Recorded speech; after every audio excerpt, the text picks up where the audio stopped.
struggle. But while he's writing, he develops a tremor in his left hand. Is it a side effect of the dislocation, or something else coming apart inside him?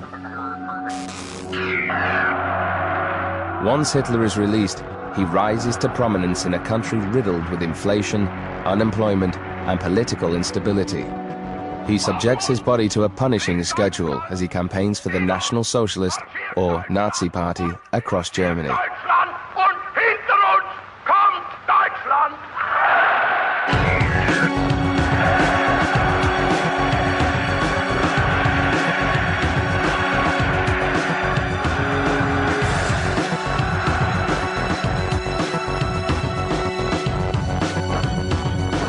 The Nazis promised the German people ruthless and radical change.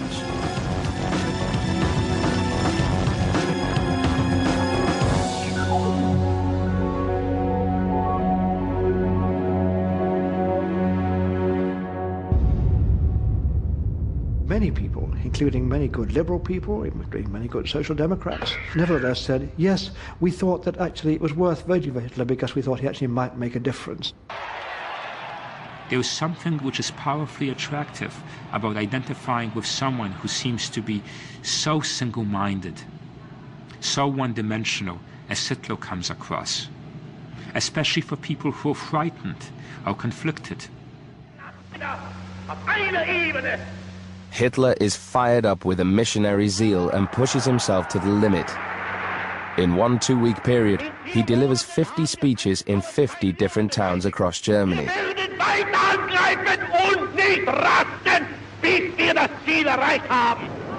It pays off. In 1933, Hitler is made Reichschancellor. He transforms the state into a dictatorship, persecuting Jews, Bolsheviks, and anybody who opposes his rule.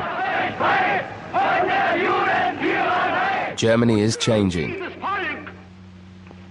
By 1935, Hitler has been campaigning without rest for over 10 years. He has put his body under so much strain that his body reacts.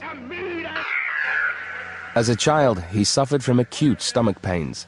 The problem resurfaces. His stomach swells and he suffers intestinal spasms. You can see the bloated stomach in Hitler's expanding waistline. There are some conditions, such as irritable bowel syndrome, that are very much affected by stress and made much worse. So if he had problems with irritable bowel, which he might have seen as constipation and sometimes diarrhea, bloating, then that definitely would have been made worse by stress. Also affected is his voice. Doctors discover a growth on Hitler's vocal cords. Hitler fears that he has cancer. He was concerned that he might also have what his mother had, that he might have cancer. One wonders whether this wasn't a concern about the fact that he might have some humanity, the way his mother did. Hitler demands that the tumor be cut out. Doctors operate and discover it's not cancer. It's a simple polyp, caused by too much screaming. Laryngeal nodules or polyps are quite common. Classically, singers get them, and it's often used from not having your voice trained properly. So obviously during the 1920s and 1930s, Hitler did an awful lot of rallies, so he would have been ranting and shouting and screaming at an awful lot of people in large auditoriums, and without the proper voice training, it's really no surprise that he developed nodules on his larynx.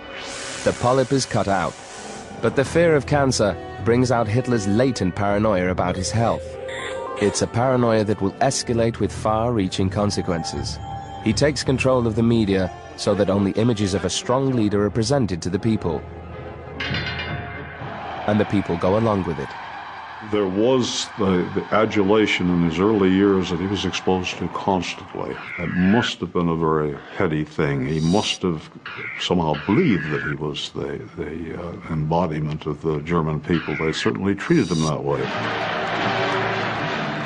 Given Hitler's grandiosity, he identified himself, his own body, with Germany. It's not uncommon among fanatics to identify themselves figuratively and literally with an ideal, with a country, so that they begin to feel that they embody those ideals. That kind of malignant narcissism, which doesn't tolerate anything which falls short of their ideals, is all too common among a variety of fanatics. And there is no ideal closer to Hitler than that of a racially pure Germany.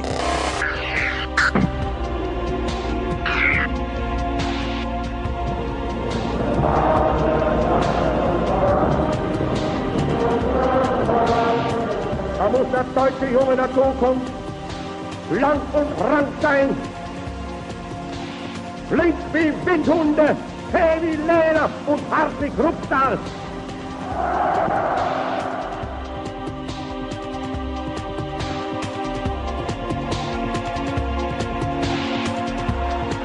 Hitler wants to create the Aryan master race, a new breed of men and women embodying his ideals of health and purity.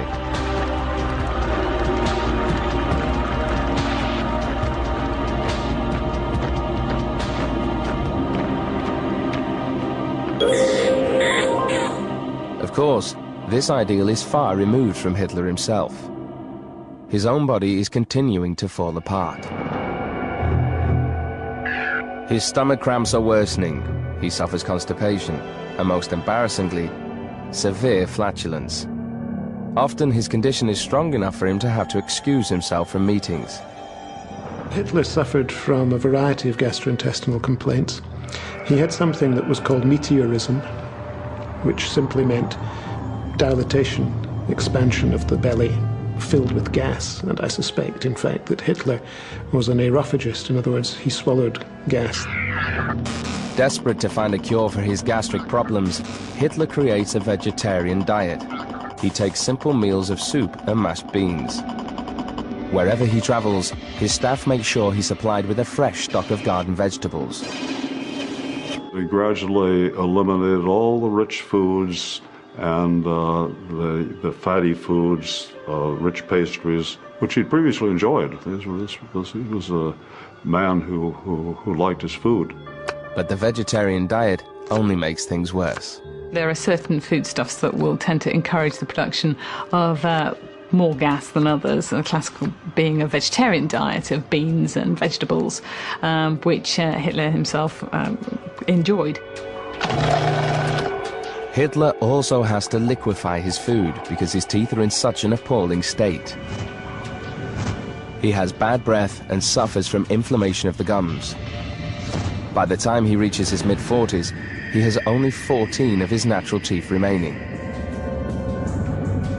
He has an unusual set of 3 dental bridges made. The bridges are to be essential in identifying Hitler's body after his death. Hitler is aware his body is letting him down in public. He asks the photographer Heinrich Hoffmann to take pictures of him. Images of a leader that Hitler wants to project to the rest of the world. While they are working, Hitler tells Hoffmann about his medical complaints. Hoffmann recommends a personal physician who might be able to help. He's a urologist with a reputation for miracle cures, and his name is Dr. Theodor Morell. Heinrich Hoffmann, who had been treated by Morell, he thought that Morell had cured him of gonorrhea, and he's very grateful for Morell, thought he was a great physician, and he finally persuaded Hitler to see him. The first thing Dr. Morell does is give Hitler a complete medical examination. To keep Hitler's medical records confidential, Morell refers to him in writing as Patient A. Morell notices an eczema rash on Hitler's left leg, but it's the gastric problems that Morell is really interested in.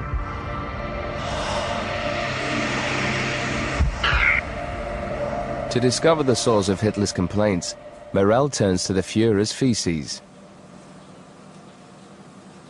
The doctor becomes increasingly obsessed with Hitler's bowel movements and makes detailed records of Hitler's daily excretions. It's very difficult to explain why Dr. Morell was quite as obsessed with Hitler's faeces. But there are a few things that you can tell from faeces, particularly the colour and the consistency. And that can tell you a lot about what's going on in the gut in terms of absorption and breakdown of various products. Morell finds what he calls sick bacteria in Hitler's faeces. He proposes a cure called Mutaflor. He prescribed what even then would be regarded as a quack remedy, and that was bacteria in capsules. He takes healthy bacteria from the feces of a healthy peasant and makes them into capsules for Hitler to swallow. The idea is that the healthy bacteria will kill off the sick bacteria in Hitler's digestive system. This formulation was something that Morell made in his own pharmaceutical factory. It contained a bacterium known as Bacillus coli communis. Morell thought that the B. coli communis would take root in Hitler's bowel and get rid of bad bacteria in the bowel. It seems to work. After several treatments of Mutaflor, the eczema on Hitler's leg disappears and his digestive system improves. It's difficult to say whether the clearing up of the eczema and the symptoms in Hitler's gut were due to something that Dr. Morell was actively doing or actually just due to a placebo effect. Certainly, eczema is a skin condition that can be very much affected by stress, and it could well be that actually the comfort and the relaxation that Hitler got from having the attention of Dr. Morell could in itself, just through a therapeutic effect, actually have cleared up his eczema. Hitler is thrilled with the treatment. Something about the doctor appeals to him. He makes him his personal physician. Morell is given several pharmaceutical factories, confiscated from their Jewish owners. His new position allows him to make a fortune supplying drugs to the German army. Hitler's eczema soon returns, as do the stomach pains. Most other doctors would have been dismissed, but Hitler keeps Morell on. Well, Dr. Morell had a very, very strong bond with Hitler, and you can see a way in which potentially that could be abused, in that Hitler probably didn't question Dr. Morell that much, but would very much take whatever treatments were prescribed or suggested. So it would be quite possible for Dr. Morell, I'm not saying he did, but it would be quite possible for Dr. Morell to prescribe all sorts of quackish cures to make Hitler feel happy, but not necessarily do anything to actually solve his problems. Over the coming years, Morell will treat the Führer with endless remedies and experimental drugs. Some will help him, many won't.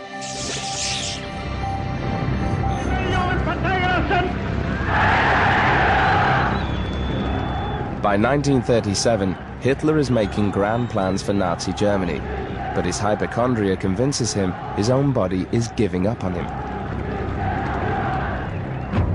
He wonders if he'll last the distance. He was convinced that he would have a short life. He did say that several times, and he always said that he had to expedite his plans, do as much as possible in as short a period of time as possible, because he might not live. His mission was to restore Germany to power, restore Germany to its proper place in the world as the preeminent nation of the world, not just Europe. And that was his mission. Hitler speeds up his plans. In May 1938, Hitler issues a secret order to conquer Czechoslovakia. The peace policy is abandoned in favor of all-out expansionism. Deutschland und hinter uns kommt Deutschland!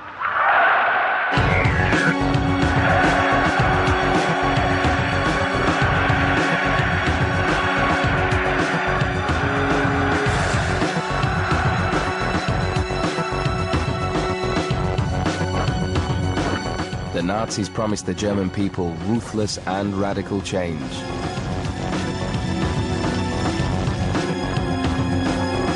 Hitler comes across, especially for people who are frightened or conflicted.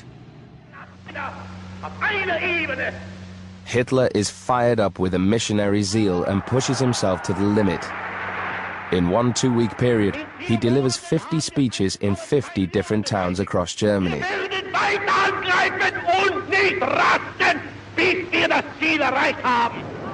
It pays off. In 1933, Hitler is made